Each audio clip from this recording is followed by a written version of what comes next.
Welcome back to my channel. ఎలా ఉన్నారు? అందరూ బాగున్నారా? చాలా మంది మన మసాలా బిజినెస్ ఐడియాస్ గురించి, టిప్స్ గురించి అయితే చాలా మంచి రెస్పాన్స్ ఇస్తున్నారు. చాలా మంది మంచి కామెంట్స్ పెడుతున్నారు. కొందరైతే స్టార్ట్ చేసామంటున్నారు. ఏ చాలా థ్యాంక్స్ అండి. కాకపోతే మంచి ఎర్నింగ్ అయితే ఉంటుంది. చాలా మంది ఇంటి దగ్గరే ఉంటూ అంటే బయటికి వెళ్ళే సిచ్యువేషన్స్ ఉండవు వాళ్ళకు. వాళ్ళేమో చేయగలుగుతారు. కాకపోతే వాళ్ళ ఇంట్లో పరిస్థితులు వాళ్ళకి అలా అనుకూలించకుండా ఉండింటాయి. అలాంటి వాళ్ళ కోసం అయితే ఈ వీడియో అన్నమాట. చాలా బెస్ట్‌గా ఉంటుంది. ఇంకా ఏంటంటే మనం ప్యాకింగ్ బిజినెస్ గురించి అయితే చాలా మంది మాట్లాడుకుంటున్నాం కదా.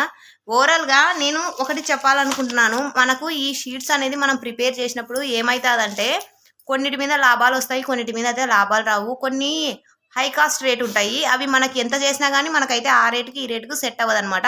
అంటే కొన్ని రావు, కొన్ని వస్తాయి. దానికోసం అయితే మనము ఎలా మార్కెటింగ్ చేసుకోవాలి అంటే ఫస్ట్ కొన్నినైతే మనం తెచ్చుకొని చేసుకుంటాము.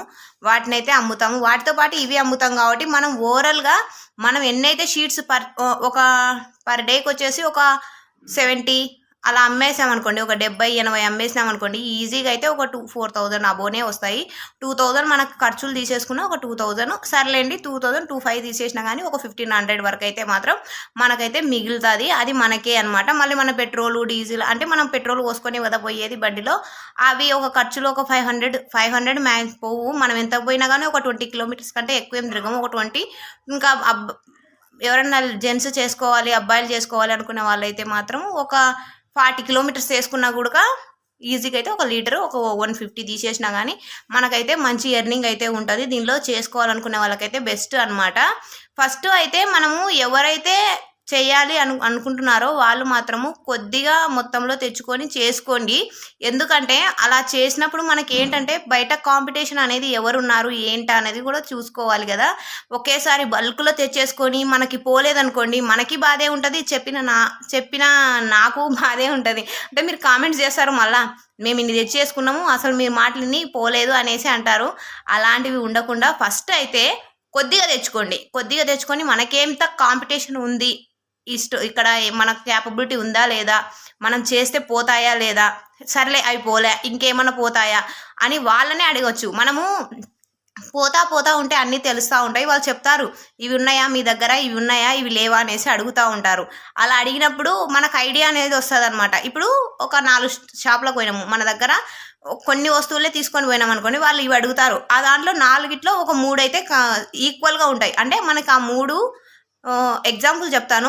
ఒక్కలు మిరియాలు తీసుకొని పోతాము, మన దగ్గర మిరియాలు ఉంటాయి. వాళ్ళు కానీ ఆ 4 షాపులో 2 షాపులు ఒక్కలు అడుగుతారు, ఒక షాపు వాళ్ళు మిరియాలు అడుగుతారు. అంటే హై క్వాలిటీ ఒక్కలు ఉంది అంటే మనం ఒక్కలు తెచ్చుకొని కూడా అమ్ముకోవాలి. అలా మనకు ఏదైతే వాళ్ళు అడుగుతున్నారు ఏంటి అన్నదాన్ని చూసుకొని మనమైతే వేసుకోవాలి. ఇంకొకటైతే ఇప్పుడు మార్కెటింగ్లో చాలా అంటే చాలా కాస్ట్ అయిపోయినాయి అన్నీ. మనము ఒక ప్యాకెట్కి ఎన్ని వేసుకుంటే మనకి ప్రాఫిట్ వస్తుంది అన్నది మాత్రం నెక్స్ట్ వీడియోలో అయితే చెప్తాను. ఎందుకంటే నేను ఈ మధ్య సీలింగ్ చేయడం లేదు. అంటే ఈ 4 డేస్ అయితే కొంచెం బిజీగా ఉంటుంది. నాకు ఈ స్టోర్లో వర్క్ ఎక్కువ అయిపోయింది. పైగా ఫెస్టివల్ టైం కదా, అందుకోసం అనేసి. తర్వాత అయితే మీకు క్లియర్గా ఏ దానికి ఎంత వేస్తే ఒక కిలోకి వచ్చేసి ఎన్ని ప్యాకెట్స్ వేసుకుంటే మనకు ప్రాఫిట్ వస్తుంది అన్నది మాత్రం చెప్తాను. ఆ ప్యాకెట్స్ కూడా ఇలాంటివి యూస్ చేస్తే బాగుంటుందని కూడా చెప్తాను. ఒక 4 డేస్ అయితే ఉండండి. తర్వాత వచ్చేసి మనకి ఇప్పుడు న్యూ ఇయర్ కాబట్టి చాక్లెట్లు అవైతే రన్నింగ్ ఉంటుంది. ఎవరైనా బిజినెస్ స్టార్ట్ చేసి చేసుకునే వాళ్ళైతే లోకల్లో అయితే చాక్లెట్స్ చాలా వరకు అయితే సేల్ అవుతాయి. అవి అయితే తెచ్చుకొని అమ్మేసుకోండి. ఇంకా చాలా వరకు అయితే ఉన్నాయి. వీడియోని అయితే స్కిప్ చేయకుండా చూడండి. ఎందుకంటే నేను ఏం మాట్లాడతానో నాకే అర్థం కాదు. అవి మీకన్నా అర్థమైతే లేదో నాకు తెలీదు. అదనమాట. వచ్చేసి మనకి కాంపిటీటర్స్ ఎవరైనా ఎక్కువ ఉన్నారు ఏంటి అంటే గాన ప్లేస్ మార్చి కానీ వేరే ప్లేస్కి వెళ్ళి కానీ చేసుకోండి. ఎందుకంటే వాళ్ళు అంత లాంగ్ అయితే వెళ్ళలేరు కదా. మనం లోకల్లోనే మనకు రావాలి అంటే మాత్రం రావు. ఏదైనా కానీ తిరిగి చేసుకుంటే మాత్రమే వచ్చేది. లోకల్లోనే రావాలి, మాకు ఇక్కడే చేయాలి, ఇక్కడే ఉండాలి అంటే మాత్రం కాదు.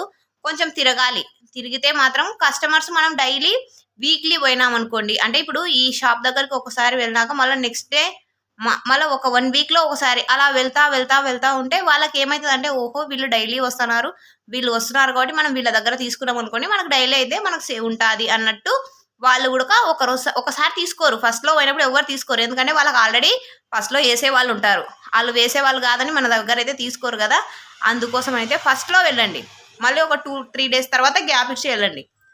అలా 2, 3 సార్లు అలా వెళ్ళామనుకోండి, ఓకేలే వీళ్ళు వస్తున్నారు పాపం అనేసి వాళ్ళకి ఖచ్చితంగా అయితే ఏదో ఒక మనసులో హార్ట్‌లో ఉంటది గదా ఫీలింగు. వాళ్ళైతే ఖచ్చితంగా తీసుకుంటారు. ఒకరు గాకుండా ఒకరైనా తీసుకుంటారు. మాక్సిమం అయితే మనము ఒక 10 షాప్స్ తిరిగినామనుకోండి, 8 షాపులలో ఖచ్చితంగా తీసుకుంటారు. ఒక 2, 3 షాప్స్‌లే తీసుకోకుండా ఉండేది. అంతకు మించి అయితే తీసుకోరు. కానీ ఫస్ట్‌లో అయితే మనం స్టార్ట్ చేసినప్పుడు ఎలా ఉంటదంటే, కొద్ది మొత్తంలో తీసుకుంటారు. అంటే వచ్చినారు గదా! తీసుకుందాము అన్నట్టు తీసుకుంటారు. అంటే వాళ్ళకి ఏదైతే రిక్వైర్మెంట్ ఉంటుందో అది మాత్రమే తీసుకుంటారు. మనం వెళ్తా వేస్తా ఉంటే అప్పుడు వాళ్ళు ఓకే. వీళ్ళు డైలీ వచ్చేలా ఉన్నారు. మనకు బావుంటుంది. మనం వేపిచ్చుకున్నా గూడా మనకి ఇంకొకరి మీద ఆధారపడాల్సిన అవసరం అంటే ఈ మార్కెటింగ్‌లో ఎలా ఉంటుందంటే ఒక 6 మంత్స్ వరకు చేస్తారు. తర్వాత ఆపేస్తా ఉంటారు. అంటే వాళ్ళకి ఎవరో కంటిన్యూస్‌గా చేసేది. ఇప్పుడు ఏదో ఫ్యాషన్‌లాగా గూడా చేసేటోళ్ళుంటారు. నేను బిజినెస్ స్టార్ట్ చేసినా అనేది. అలా ఫ్యాషన్‌లాగా కాకుండా చేసేటోళ్ళుంటారు కాబట్టి అవి మనకు ప్లస్ అవుతాయి. మనం డైలీ చేసుకోవాలి. మనం కంటిన్యూగా మన ఫ్యామిలీని మనకు ఎర్న్ చేసుకొని మంచి గ్రోత్ రావాలి అనుకుంటే మాత్రం ఇవి చేసుకుంటా ఉండాలనమాట. డైలీ వెళ్ళామనుకోండి మంచి ప్రాఫిట్ అయితే వస్తుంది. ఈజీగా చెప్తున్నాను గదా! మనకు ఒక 70 షీట్స్ అయితే మనం పెట్టుకున్నామనుకోండి, అందులో ఖచ్చితంగా ఒక 4000 దాంట్లో 1500 మనకైతే ఖచ్చితంగా మిగిలిపోతది.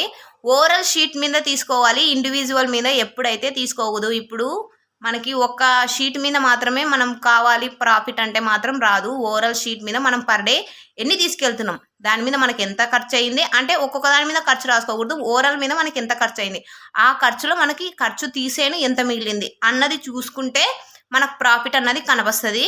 ఒకటి అమ్మేసి రెండోది అమ్మలే అట్లా ఉంటే గన అసలు ప్రాఫిట్ కనపడదు. మనం చెప్పినా గూడక, చేసినా గూడక దానికైతే ఫలితం ఉండదు. మాక్సిమం అయితే ఒక 2000 నుంచి స్టార్ట్ జేసుకోండి. 2000లో సరుకు తెచ్చుకొని మనకు కాంపిటీటర్స్ ఎవరున్నారు లేరా అని చూసుకొని, ఓకే. జరుగుతుందంటే ఆ వచ్చిన దాంతో, ఆ వచ్చిన అమౌంట్‌తో ఇంకా వేసుకొని మళ్ళీ తీసుకొచ్చి అలా సేల్ చేస్తా ఉన్నారనుకోండి, మీకే ఒక మంచి ఇంట్లోనే పని ఉంటుంది.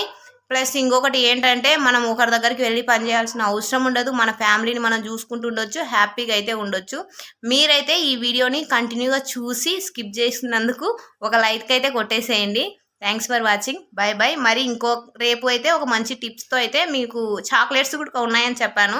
అవి వేరే వాళ్ళకైతే నేను అడిగాను. వాళ్ళు పిక్స్ అవి ఇవి పెడతా అన్నారు. ఇన్‌కేస్ మీకు అవి నాకు సెట్ అయినాయంటే మీకు కొరియర్ చేస్తాను. కావాలంటే తీసుకోండి. రేపైతే చెప్తాను. Thanks for watching. Bye by.